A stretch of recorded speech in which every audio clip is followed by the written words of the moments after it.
Tous les regards sont actuellement tournés vers 3i/Atlas pour une raison bien précise.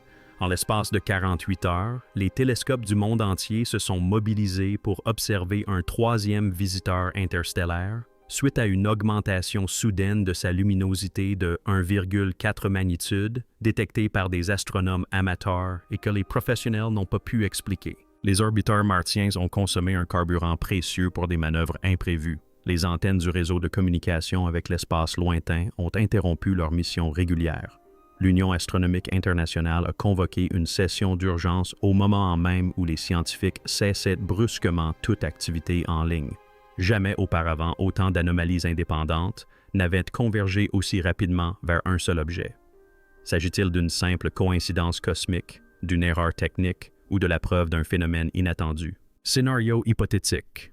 Aucun événement sans précédent ne se produit actuellement avec 3.2/Atlas. Analyse spéculative d'une réponse mondiale coordonnée. Le temps presse. Voici ce que le monde ferait ensuite. Maria Schulz, une astronome amateur de Jena, en Allemagne, a passé sa nuit à suivre 3 atlas oculaires avec un télescope de 12 pouces. À 1H14 UTC, son logiciel de photométrie a détecté une anomalie, une augmentation soudaine de 1,4 magnitude de luminosité en seulement 6 minutes, soit une multiplication par 4 de la luminosité, bien au-delà de ce qu'une comète ou un astéroïde produit habituellement en si peu de temps. Schulz a vérifié ses étoiles de calibration et réanalysé ses données et a publié la courbe de lumière brute sur un forum international d'astronomes amateurs, demandant si d'autres avaient observé le même phénomène. En moins d'une demi-heure, des observateurs en Nouvelle-Zélande et en Arizona ont partagé des résultats similaires. Le phénomène était évident. Une augmentation brutale et non périodique, sans signe d'augmentation ou de diminution progressive, et surtout sans retour à la ligne de base. En astronomie cométaire, les variations de luminosité suivent généralement la rotation de l'objet. Lorsqu'un noyau tourne, de la glace ou de la poussière fraîche est exposée à la lumière du soleil, puis disparaît, créant ainsi une courbe rythmique prévisible. Mais le graphique de Schulz ne ressemblait en rien à un modèle de rotation. Le pic ne s'est pas reproduit. Aucune périodicité, aucun écho dans les heures qui suivirent. Juste une variation en escalier, un palier, puis un saut vertical, puis de nouveau un palier au nouveau niveau. À titre de comparaison, la fameuse éruption de Dixit P/Holmes en 2007 a produit une augmentation de magnitude de 14, mais cela a pris près de 2 jours, et non quelques minutes. Même Oumuamua, le premier visiteur interstellaire, n'a jamais rien montré de tel. Les principes fondamentaux de la photométrie exigent du scepticisme. Les petits télescopes peuvent être perturbés par le passage des nuages, des problèmes de caméra ou un mauvais alignement du suivi. Mais les données de Schulz étaient impeccables, expositions multiples, étoiles de comparaison cohérentes et absence de distorsion atmosphérique. Lorsque 3 autres amateurs, utilisant un matériel différent, ont confirmé la même courbe, la probabilité d'une erreur instrumentale s'est avérée faible. Les télescopes d'observation professionnels, notamment ceux d'Atlas et de Pan, ont rapidement consulté leurs archives. Leurs journaux automatisés ont révélé un saut temporel correspondant, horodaté à la minute près. Un bond de magnitude, 1,4 en 6 minutes sans périodicité, ne laisse que peu d'explications plausibles. Le dégazage peut provoquer un éclaircissement soudain, mais pas aussi rapide ni aussi net. Les événements de fragmentation produisent des nuages de débris, mais ceux-ci présentent généralement une augmentation progressive, et non une brusque montée en puissance sur le graphique. Le seul événement comparable, celui de Holmes, a connu une ascension beaucoup plus lente. De plus, il était dû à une fracture rare de la coquille, et non à un processus courant. La publication de Schulz s'est propagée sur les réseaux sociaux, attirant l'attention d'astronomes professionnels qui surveillent ces forums afin de détecter les alertes précoces. Les données brutes, désormais confirmées par 4 observateurs indépendants, présentaient une énigme technique. Un objet interstellaire se comportant d'une manière qu'aucun modèle ne prévoyait. La courbe de lumière, simple et abrupte, constituait la première anomalie indéniable. Cela a suffi à déclencher la phase suivante. Un relais global des données, et une course contre la montre pour comprendre la cause d'un tel écart. Scénario hypothétique. Aucun événement sans précédent ne se produit actuellement avec les 3 détecteurs Bombi/Atlas. Analyse spéculative d'une réponse mondiale coordonnée. Quelques minutes après la publication de Schultz, le rythme de la nuit a changé. Les astronomes amateurs des 4 coins du monde ont actualisé leur tableau de bord, observant le sujet concernant l'étoile à 3 bords et l'Atlas se hisser en tête de tous les principaux forums d'observation. Une courbe de lumière horodatée, publiée à Oakland à 1h21 UTC, correspondait au pic observé par Schultz à une fraction de minute près.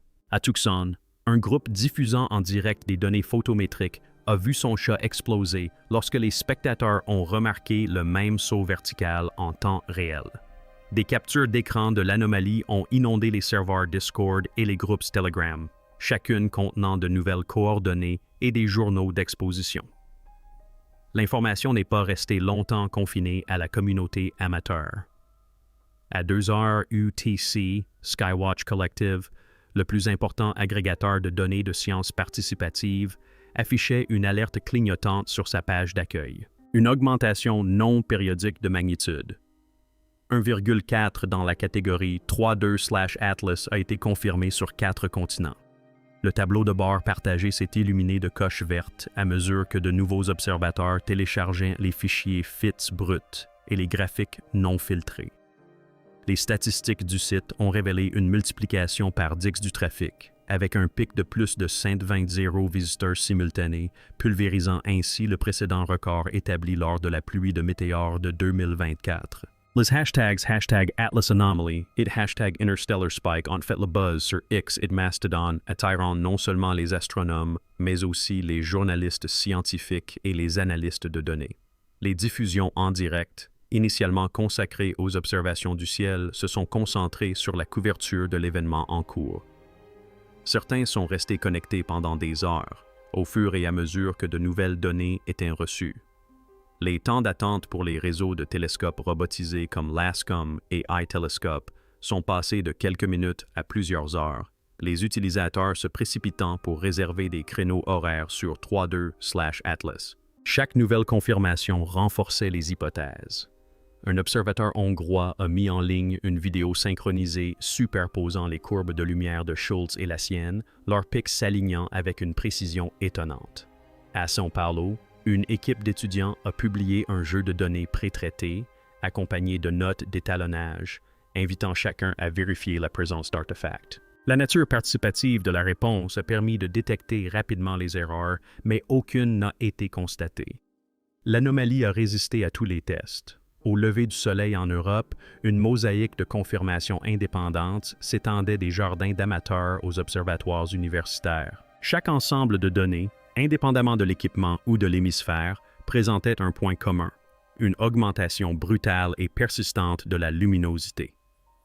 L'abondance de ces confirmations, toutes horodatées et publiques, ne laissait que peu de place au doute. En moins de 12 heures, les plus grandes plateformes scientifiques distribuées au monde ont archivé des téraoctets de données photométriques brutes, généré des milliers de partages et propulsé l'anomalie au rang de sujet tendance dans plusieurs langues.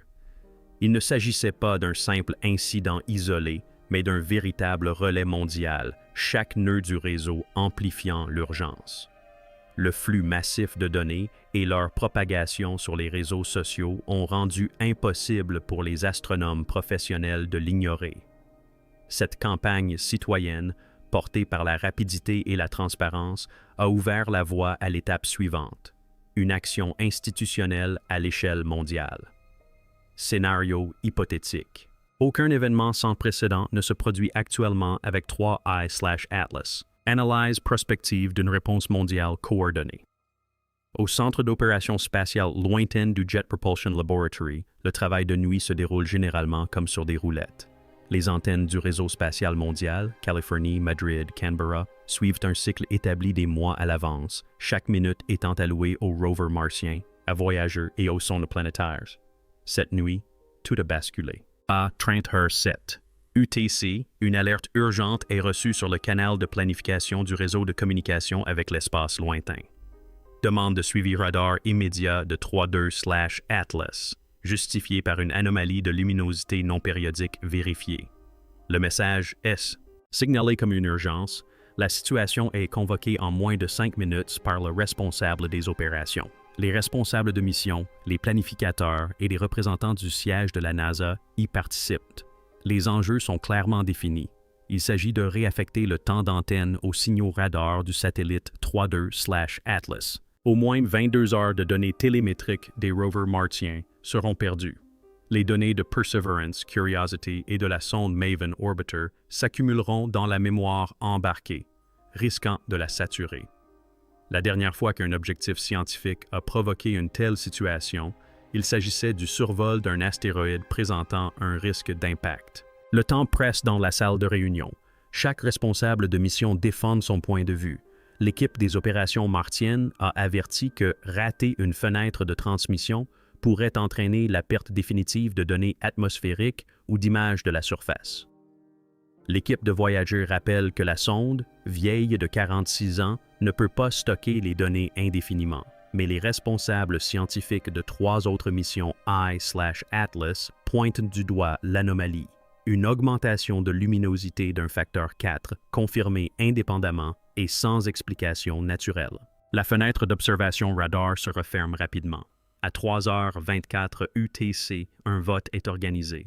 17 minutes plus tard, le résultat est unanime. La décision est approuvée. Le programme est mis à jour en direct. Les antennes de 70 mètres du réseau de communication avec l'espace lointain pivotent pour se détourner de Mars et se verrouiller sur les coordonnées de 32/Atlas. Les ingénieurs lancent la nouvelle séquence tandis que les équipes de mission s'affairent à reprogrammer leur transfert de données. La décision est consignée, horodatée et diffusée à tous les projets concernés. Pendant les 22 heures suivantes, les antennes spatiales les plus précieuses au monde seront mobilisées pour traquer un unique objet inexpliqué, au prix de la perte de données scientifiques ailleurs. L'effet domino institutionnel est enclenché. Chaque minute de fonctionnement des antennes est désormais chargée d'une responsabilité immense, celle de la découverte d'un phénomène inédit.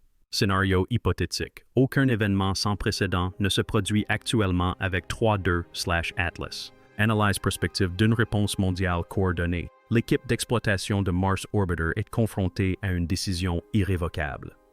Pour la plupart des missions, chaque gramme d'hydrogène est mesuré et budgétisé des années à l'avance, avec des réserves strictes pour les urgences et les opérations d'élimination en fin de vie. Mais ce matin, la console de dynamique de vol affiche une nouvelle commande en attente. Une manœuvre de delta V de 1,2 mètres par seconde prévue à 5h15 UTC. La justification, prolonger de 2 heures la période d'observation de 3 ans par an afin de saisir ce qui se produira après l'anomalie de luminosité. Le calcul est simple mais complexe. Pour atteindre le nouveau pointage et maintenir sa stabilité, le vaisseau spatial doit allumer ses propulseurs pendant 2 minutes, consommant ainsi un peu plus de 5 kg d'hydrogène. Cela peut paraître anodin, mais pour une mission déjà dépassée de plusieurs années, c'est un dixième du carburant restant, des mois de marge anéantis en une seule matinée. Les ingénieurs jonglent avec les tableurs et les évaluations des risques, effectuant des simulations pour confirmer que l'orbiteur disposera encore de suffisamment de propulgol pour une élimination sûre à la fin de la mission. L'équipe scientifique défend le projet. Aucun autre moyen ne peut offrir cette configuration, et l'occasion d'observer un événement unique depuis l'orbite martienne ne se représentera peut-être jamais. Le responsable du programme conclut en précisant qu'il s'agit d'une opération irréversible. Une fois le carburant consommé, la durée de vie opérationnelle de l'orbiteur est définitivement compromise. La manœuvre se déroule comme prévu. Les données télémétriques indiquent l'activation des propulseurs, le changement d'attitude et la mise en service des instruments pour une campagne imprévue et hautement prioritaire. Dans le journal de mission, la consommation de carburant est consignée en rouge, signalée comme un événement exceptionnel. Pour les ingénieurs, c'est un sacrifice durement acquis, un pion dans l'avenir de la mission, offert en échange d'une chance de percer un mystère qui ne peut attendre. L'engagement est irrévocable et le coût est réel. Il se mesure en kilogrammes, en secondes et en l'approbation tacite de ceux qui assurent le fonctionnement du vaisseau spatial. Scénario hypothétique. Aucun événement sans précédent ne se produit actuellement, avec une analyse spéculative de la réponse mondiale coordonnée. Dans la salle de contrôle du satellite Chirrup-Paranal, le programme d'observation de la nuit est chamboulé. Le télescope phare de l'Observatoire européen austral, le très grand télescope VIR-LT, devait observer le transit d'une exoplanète, un phénomène rare. Des mois de préparation réduisent à néant. L'ordre de priorité arrive à 6h10 UTC. Abandonner toutes les cibles prévues et orienter tous les instruments vers Atlas. 2 minutes plus tard, Gemini Nord, à Hawaï, reçoit une directive similaire. La protestation du chercheur principal est enregistrée, mais la décision est maintenue. Un troisième instrument phare, le radiotélescope chinois FAST, interrompt une campagne de chronométrage de pulsars, son réseau d'antennes se dirigeant vers les coordonnées transmises par le réseau amateur. Ces décisions ne sont pas prises isolément. Chaque comité d'attribution des fonds des observatoires, composé d'astronomes issus d'une demi-douzaine de pays, se réunit en urgence. Le coût est évident. Des centaines d'heures de recherche perdues, des projets financés par des subventions retardées et des collaborations internationales plongées dans l'incertitude. Le protocole de dérogation est rarement invoqué. Une fois pour Shoemaker-Levy 9, une autre fois pour Oumuamua. Jamais pour une comète dont la menace pour la Terre a déjà été écartée. Ce soir, la justification est différente. Non pas la défense planétaire, mais un consensus sur le fait qu'un événement fondamentalement nouveau pourrait être en train de se produire. Des fenêtres de priorité de 2 minutes deviennent la nouvelle monnaie d'échange. Les planificateurs jonglent avec les demandes du Japon, de l'Afrique du Sud et du Chili, échangeant un temps précieux dans un système de relais à travers les longitudes. Le responsable de nuit de l'Observatoire KAK négocie avec ses collègues de La Palma pour passer le relais à l'aube. Le canal de coordination de l'Union astronomique internationale est inondé de mises à jour en temps réel. Chaque observatoire consigne sa passation de relais, les temps d'exposition et les réglages de ses instruments. Pour la première fois de mémoire d'homme, les frontières nationales et les rivalités institutionnelles cèdent la place à un objectif commun. Capturer chaque photon possible d'un objet qui défie toute explication. La douleur est collective. Les chercheurs dont les projets sont rejetés expriment leur frustration dans des discussions privées, mais le consensus demeure. Les comités d'attribution, habituellement divisés par la concurrence, fonctionnent désormais comme un comité international.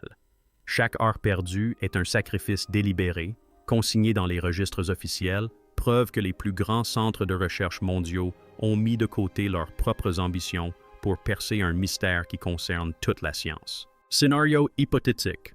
Aucun événement sans précédent ne se produisant actuellement. Analyse spéculative de 3/Atlas concernant une réponse mondiale coordonnée. À 7h30 UTC, un canal sécurisé s'est activé avec une convocation. Le comité exécutif de l'Union astronomique internationale devait se réunir en session extraordinaire, outrepassant l'ordre du jour prévu et déclenchant une procédure statutaire rarement utilisée. 11 membres votants ont participé à la réunion par visioconférence cryptée. Le président, les vice-présidents et les secrétaires, chacun représentant l'infrastructure scientifique d'un continent. Le président a confirmé le quorum. 8 membres présents, 2 participants à distance et 1 abstention. L'enjeu était clair. Autoriser la coordination mondiale des ressources pour 3I/LOS, sous peine de perdre une occasion unique d'observation inédite. Le débat fut vif, mais tardif. Certains insistaient sur le partage immédiat des données ouvertes. D'autres ont mis en garde contre des conclusions hâtives et un abus de pouvoir institutionnel. Les statuts exigeaient une majorité absolue, soit plus de la moitié des suffrages exprimés. À la fin du vote, le décompte était de 8 voix pour et 2 contre, un mandat formel. Le président a lu la motion à haute voix. Il a été conseillé à tous les observatoires membres de donner la priorité à 3 observatoires I/Atlas, de partager les données en temps réel et de s'abstenir de toute déclaration publique jusqu'à vérification. La décision a été consignée, horodatée et diffusée comme directive officielle. Ainsi, la plus grande union scientifique mondiale a mis son autorité au service d'une cause unique et urgente. Une action réservée au moment où les mécanismes habituels de la science s'avèrent insuffisants. Scénario hypothétique, sans événement inédit survenant actuellement avec 3 POMI/LAS. Analyse spéculative d'une réponse mondiale coordonnée. Les échanges habituels entre astronomes professionnels se sont tous dans les premières heures suivant la directive d'urgence de l'Union astronomique internationale. Les fils d'actualité et les plateformes Mastodon, habituellement saturées de mises à jour sur les comètes, sont restés silencieux. Les analyses des médias sociaux ont suivi une baisse de 70% des publications liées à 3.2/Atlas provenant de chercheurs vérifiés. Les serveurs de prépublication, souvent le premier endroit pour les données brutes et les modèles spéculatifs, n'ont vu aucun nouveau téléchargement étiqueté à l'objet. Même les discussions de groupes privés, habituellement animées par des échanges informels entre institutions, se sont réduites à un filet d'eau. Pour les observateurs, le silence était aussi éloquent qu'un communiqué de presse. Lors des précédentes vagues de découvertes, l'enthousiasme était palpable en temps réel. Théories, spectres et même plaisanteries entre initiés sur les pauses café nocturnes. Désormais, seuls quelques rapports automatisés de télescopes et des retweets institutionnels venaient rompre le silence. Ce calme ne se limitait pas à quelques grands noms. Il s'étendait sur plusieurs continents et disciplines. Étudiants de troisième cycle, post-doctorants, professeurs titulaires, tous ceux qui avaient participé au relais mondial restèrent en suspens. L'effet était palpable. Un silence collectif, comme si la communauté scientifique elle-même s'était arrêtée. Les équipes Radar de Goldstone et du CRA commencèrent à enregistrer des données de trajectoire toutes les heures, à l'affût du moindre signe de mouvement non gravitationnel. Au cours des 3 cycles d'observation, les valeurs sont restées instables. La trajectoire calculée a montré une accélération persistante 4 fois supérieure à celle prévue par le réchauffement solaire ou le dégazage connu. Chaque nouveau point de données réduisait les marges d'erreur, mais l'écart persistait. Simultanément, le spectromètre infrarouge moyen du télescope spatial James Webb a détecté un plateau thermique. La température de surface s'est maintenue à 30 kelvins au-dessus de la valeur attendue pour un corps situé à cette distance du Soleil. Aucun processus connu impliquant de la poussière ou des gaz ne pourrait engendrer un tel excès de chaleur. Les spécialistes de l'infrarouge ont revérifié leurs étalonnages, écartant ainsi toute contamination du fond et toute dérive instrumentale.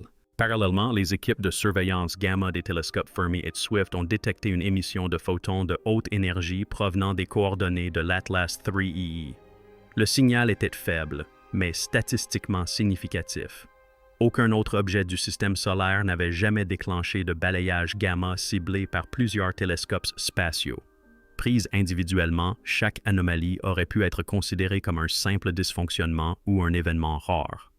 Ensemble, confirmées par différentes plateformes, elles ont constitué un ensemble de preuves qui défiaient toute coïncidence. Les capteurs les plus avancés au monde, fonctionnant en parallèle, convergeaient désormais vers une seule conclusion urgente. Quelque chose d'extraordinaire était en train de se produire et personne ne pouvait encore l'expliquer. Scénario hypothétique. Aucun événement sans précédent ne se produit actuellement.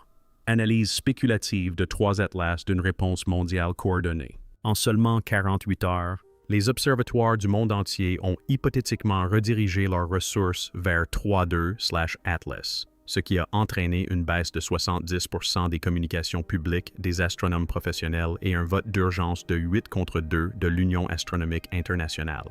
Les décisions coûteuses.